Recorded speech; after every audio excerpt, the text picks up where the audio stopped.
কার কার বাড়িতে এরকম হয় বলো তো, যে সন্ধেবেলা হলেই ফোন আসে যে আজকে রাত্রে কী খাবো বা আজকে কী রান্না হচ্ছে।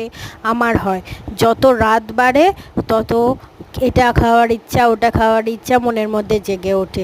তো আজকের ফরমাইশ মতো হয়েছে এক তড়কা, রুটি আর সিমুই।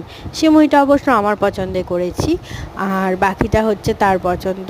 সকালে বেলায় কোনো রকমের আবদার হয় না, কারণ সকালে তাড়া থাকে, তাই যা পায় তাই খেয়ে বেরিয়ে যায়। আর রাত্রিবেলা হলেই তখন মনে হয় যে না এটা খাই ওটা খাই সেটা খাই, বাইরে থেকেও কিনে আনে, কিন্তু সবসময় বাইরের খাবারটা তো ভালো না। তাই বললাম যে না আমি ঘরেই করে দিচ্ছি।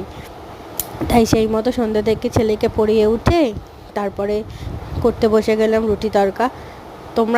তোমাদের বাড়িতে এরকম কোথায় কোথায় হয় আমাকে জানিও। কার কার বাড়িতে এরকম ফরমাইশ হয় যে আজকে এটা খাবো কালকে ওটা খাবো, আমাকে কমেন্ট করে জানিও। আর আমার ভিডিওগুলো কেমন লাগছে অবশ্যই তোমরা জানিও, আর লাইক করতে আর সাবস্ক্রাইব